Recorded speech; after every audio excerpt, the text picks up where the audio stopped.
माननीय प्रधानमंत्री श्री नरेंद्र मोदी जी के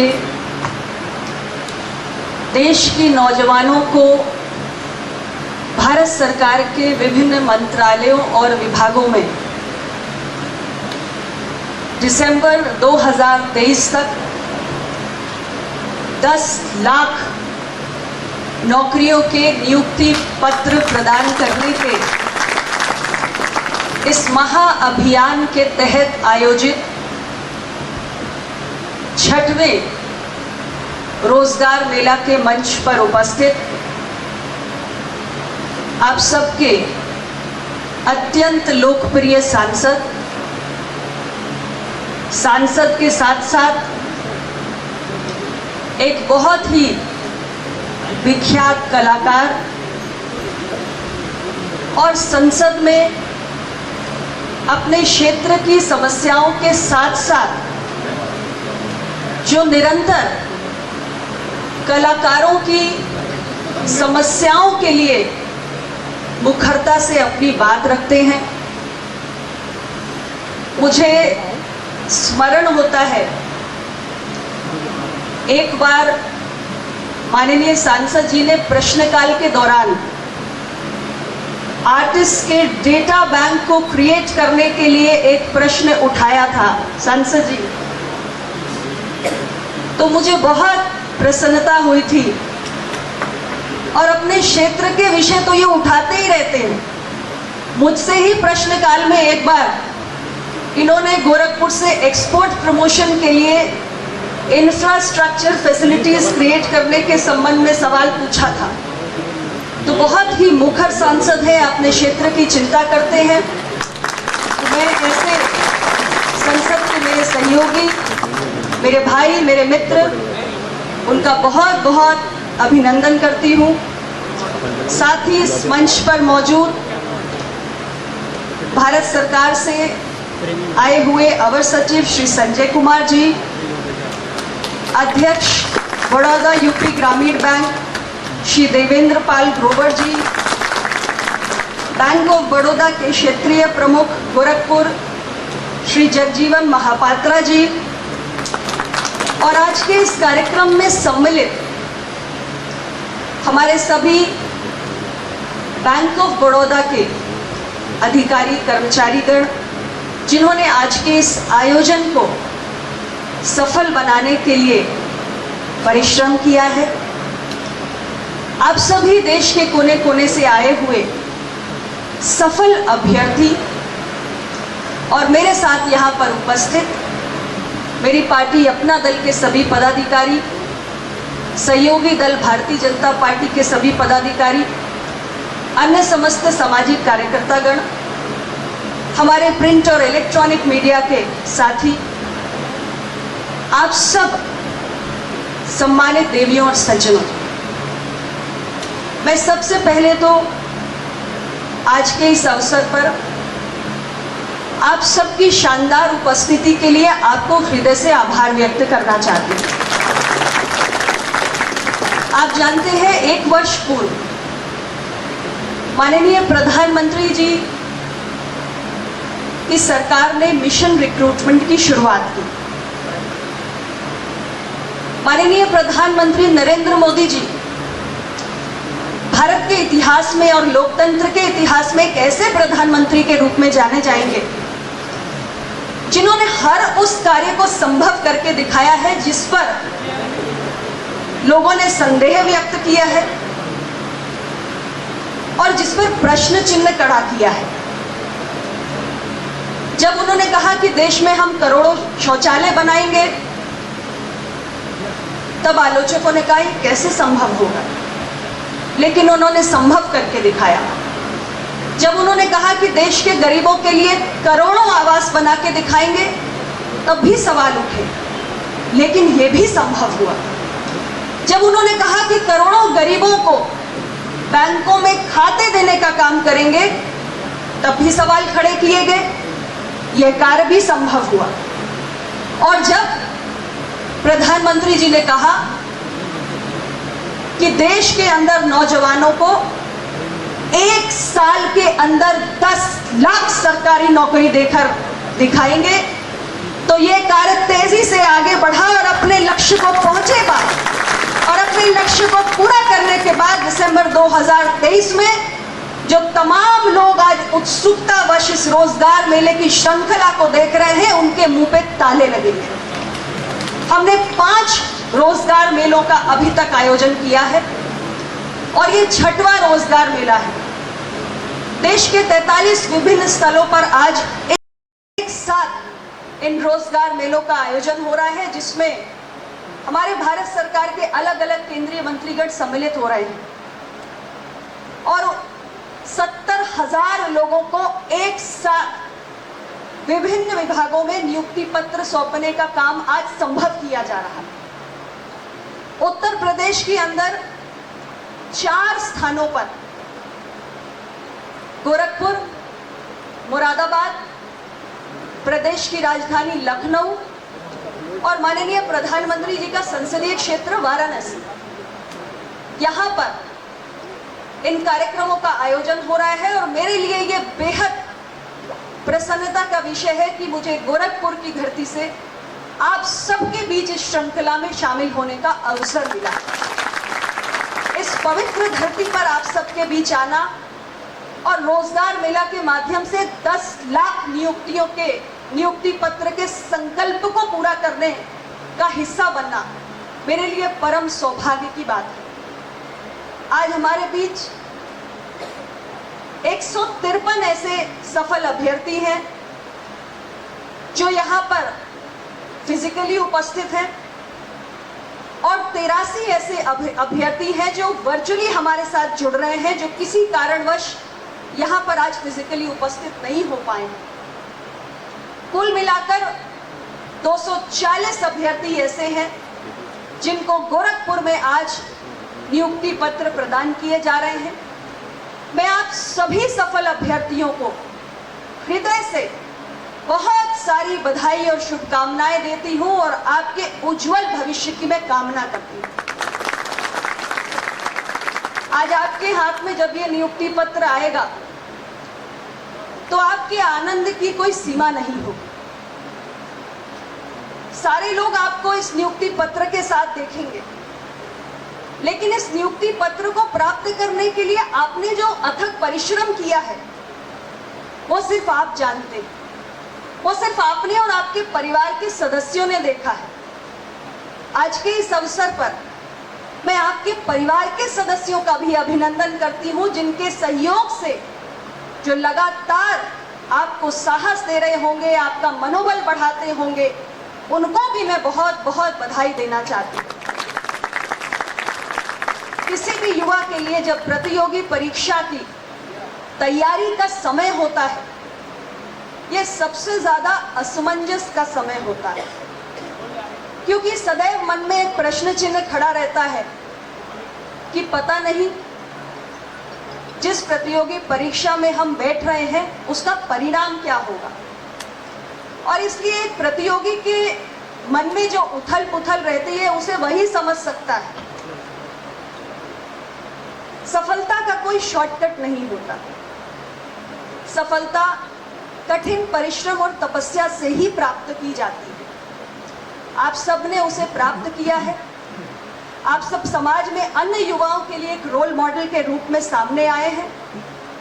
मैं आपको बधाई देने के साथ साथ आपको यह भी कहना चाहती हूँ कि आप बहुत सौभाग्यशाली हैं कि आपको भारत सरकार में अपनी सेवाएं देने का अवसर एक महत्वपूर्ण नहीं, अति महत्वपूर्ण कालखंड में मिला है। आजादी का 75वां वर्ष, अमृत काल में आपने भारत सरकार में अपनी सेवाएं देने के लिए इस नियुक्ति पत्र को प्राप्त किया है। यह अपने आप में ऐतिहासिक घटना है और ये सेवा करने का ये अवसर एक बहुत बड़ा अवसर है। आप सबने माननीय प्रधानमंत्री जी के संबोधन को सुना है। लाल किले की प्राचीर से माननीय प्रधानमंत्री जी ने देश को संबोधित करते हुए कहा कि अगले 25 वर्षों में 2047 तक इस अमृत काल में हमें भारत की एक अलग किस्म की यात्रा तय करनी है। आजादी के 75 वर्षों बाद भी भारत एक विकासशील देश है, ये सोचने का विषय है। क्यों ना अगले 25 वर्षों में हम 5 प्रण लें और उस 5 प्रण में सबसे बड़ा प्रण होगा कि हम देश को इन 25 वर्षों में विकसित राष्ट्र बनाकर दिखाएं।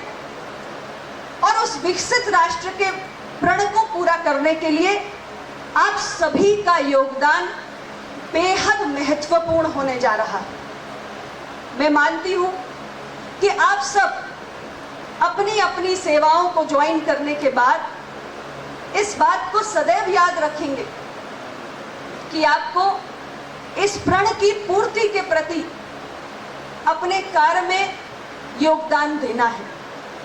आपके लिए भारत सरकार ने कर्मयोगी प्रारंभ पोर्टल की भी शुरुआत की है और इसका पूरा उद्देश्य यही है कि हम अपने काम को एक सामान्य ढर्रे पर ना करें, क्योंकि जब हम किसी भी काम को एक अलग ढंग से करने की कोशिश करते हैं तब उस कार्य के परिणाम भी अलग किस्म के आते हैं, उसका प्रभाव भी अलग होता है। और इस कर्मयोगी प्रारंभ के माध्यम से जब आप इस पोर्टल पे जाएंगे, रजिस्टर करेंगे, तो आप देखेंगे कि अपने ही काम को करने की आपकी एफिशिएंसी किस हद तक बढ़ेगी। आप अपने कार्य करने की शैली का स्वयं आकलन कर पाएंगे कि आप इसे और कितने बेहतर ढंग से कर सकते हैं। भारत सरकार में हम हमेशा होल ऑफ गवर्नमेंट अप्रोच की बात करते हैं, यानी भारत सरकार के अंदर जितने भी मंत्रालय हैं, उन मंत्रालयों के तहत जितने भी विभाग हैं, वो सिर्फ अपने अपने काम तक केंद्रित न रहें, बल्कि वो सब साइलोस को ब्रेक करें, आपस में एक दूसरे से संवाद करें और ये याद रखें कि सारे मंत्रालय भले ही अलग अलग काम कर रहे हैं, लेकिन वो सारा इनपुट एक बड़े लक्ष्य की ओर जाने वाला है। और इसलिए इस कर्मयोगी प्रारंभ के माध्यम से साइलोज में काम करने की प्रवृत्ति पर भी एक रोक लगेगी।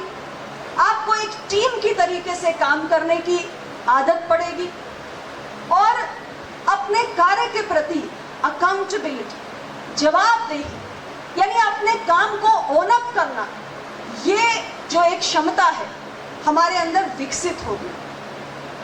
तो मैं आप सभी को यही आग्रह करूंगी कि आप इसका लाभ भी उठाएं।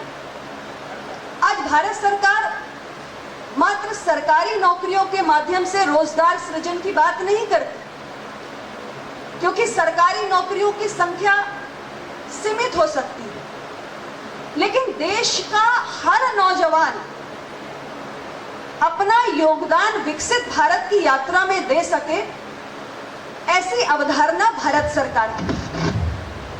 आज दुनिया मानती है, आज दुनिया ने स्वीकार किया है कि भारत के पास 2 असीमित शक्तियां हैं। पहला है हमारी आबादी और दूसरा है हमारा लोकतंत्र। भारत लोकतंत्र की जननी ही नहीं है, बल्कि दुनिया का सबसे बड़ा लोकतंत्र है। और भारत की आबादी आज दुनिया में सबसे बड़ी आबादी हो चुकी है। हमने चीन को पछाकर 142 करोड़ 86 लाख की आबादी का जो संख्या है उसको तय किया है। तो यह हमारी ताकत है और इस बड़ी आबादी का 40% हिस्सा युवाओं का है। इन युवाओं की क्षमता, इनके सामर्थ्य, इनकी मेधा, इनकी प्रतिभा, इसका पूर्णतया दोहन करने के लिए भारत की सरकार पूर्णतया प्रतिबद्ध है। और इसलिए सरकारी नौकरियों के साथ साथ स्वरोजगार के अवसर पैदा करने के भी प्रयास निरंतर किए जा रहे हैं। युवाओं की शिक्षा से लेकर कौशल प्रशिक्षण से लेकर उनके स्वावलंबन पर सरकार ध्यान देने का काम कर रही है। जहां तक विषय शिक्षा का है, आप जानते हैं कि 30 साल के अंतराल के बाद 2020 में हम नई शिक्षा नीति लेकर आए हैं, जिसमें हमने तय किया है कि देश के जीडीपी का 6% हम देश की शिक्षा पर खर्च करेंगे और भारत को आने वाले समय में हम ज्ञान की महाशक्ति बनाने का काम करेंगे। गत 9 वर्षों में मोदी जी की सरकार के कार्यशैली कुछ इस किस्म की रही कि देश में न जाने कितने नए IITs, कितने नए IIMs, मेडिकल कॉलेज, यूनिवर्सिटीज और कितने सारे कौशल प्रशिक्षण केंद्रों की हमने स्थापना की। 1.37 करोड़ युवाओं को हम कौशल प्रशिक्षण दे चुके हैं।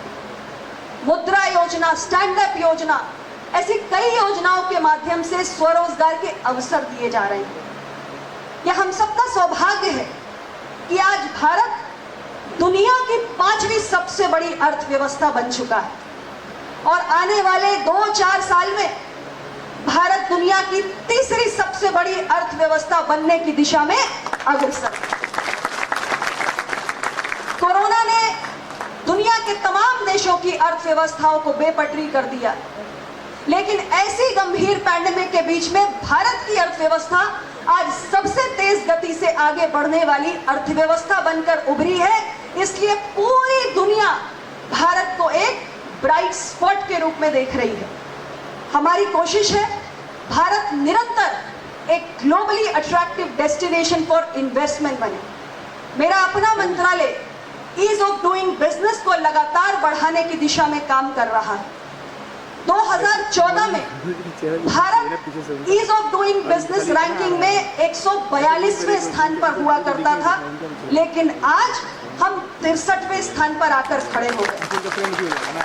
ग्लोबल इनोवेशन इंडेक्स में हम 40वीं रैंक पर आकर खड़े हो गए और ease of doing business ranking और बढ़े, इसके लिए निरंतर हम कंप्लायंसेस को बर्डन को कम कर रहे हैं। 39,000 से ज्यादा कंप्लायंसेस के बर्डन को हमने पिछले कुछ वर्षों में कम किया है और इसके साथ साथ बहुत सारे लीगल प्रोविजंस को, लगभग 3,500 लीगल प्रोविजंस को हमने डीक्रिमिनलाइज करने का काम किया है। आप जानते हैं कि देश के अंदर आज जो हमारे MSMEs हैं, जो मध्यम, सूक्ष्म और लघु उद्योग हैं, उनको हम बढ़ावा दे रहे हैं और इसके लिए हम लगातार नई से नई योजनाएं और सुविधाएं लेकर आ रहे हैं। हमारे मंत्रालय के जेम पोर्टल के माध्यम से 200 करोड़ तक के प्रोक्योरमेंट को MSMEs के माध्यम से मैंडेटरी कर दिया गया है कि ये करना ही करना है। ये भारत में छोटे छोटे लघु उद्योगों को, मध्यम, मझोले, सूक्ष्म उद्योगों को बढ़ावा देने की दृष्टि से किया जा रहा है। इतना ही नहीं, आप देखिए कि स्टार्टअप के अभियान को भारत ने जिस तरीके से आगे बढ़ाया। 2016 में हमारे मंत्रालय ने स्टार्टअप अभियान को आगे बढ़ाने की कोशिश की और आज कुछ वर्षों में हमने इसमें इतनी बड़ी सफलता प्राप्त की है कि भारत दुनिया का 3रा सबसे बड़ा स्टार्टअप बनकर उभरा है। 3रा सबसे बड़ा स्टार्टअप इकोसिस्टम आज भारत बन चुका है। आपके जैसे युवाओं ने 93,000 रिकॉग्नाइज्ड स्टार्टअप्स देश के अंदर बनाकर दिखाए हैं। तो ये हमारे देश के युवाओं की शक्ति है। आप जैसे युवाओं ने जो छोटे छोटे शहरों से आते हैं, टायर 2, टायर 3 सिटीज से आते हैं, उन्होंने आज देश के अंदर 140 से ज्यादा यूनिकॉर्न्स बनाकर खड़े किए हैं। ये युवाओं की शक्ति है, ये युवाओं का सामर्थ्य है और हमें पूरा भरोसा है कि हमारे देश का युवा कुछ भी कर सकता है। भारत दुनिया का सबसे युवा देश है और युवाओं की शक्ति पर ही विकसित भारत के प्रण को, विकसित भारत के संकल्प को पूरा करना है। भारत की सरकार आपके साथ खड़ी है। सरकारी विभागों के साथ साथ प्राइवेट सेक्टर में भी आप सबके लिए सभी योजनाएं, पूरा सहयोग हमारी सरकारों की ओर से दिया जा रहा है। आप जानते हैं कि स्वरोजगार के अनुकूल वातावरण बनाने के लिए प्रदेशों में, देश में एक बेहतर गुड गवर्नेंस के मॉडल को लागू करने में सरकार कोई कसर नहीं छोड़ रही है। डेवलपमेंटल इनिशिएटिव्स, विकास की परियोजनाएं, रोड, रेल, इंटरनेट, इलेक्ट्रिसिटी, इन सारी चीजों पर सरकारें, चाहे राज्य की हो या देश की हो, बहुत तेज गति से काम कर रही है। तो ये पूरा एक प्रावधान है, एक कोशिश है जो हम सब मिलकर कर रहे हैं कि एक ऐसा अनुकूल वातावरण बने जिसमें आप जैसे प्रतिभाशाली और सामर्थ्यवान नौजवान मिलकर योगदान दे सके और भारत को सही मायने में विश्व पटल पर एक विश्व गुरु के रूप में स्थापित कर सके। तो आज के इस समारोह में पुनः हमारे सभी सफल अभ्यर्थियों का बहुत बहुत अभिनंदन, आप सबका बहुत बहुत धन्यवाद। जय हिंद।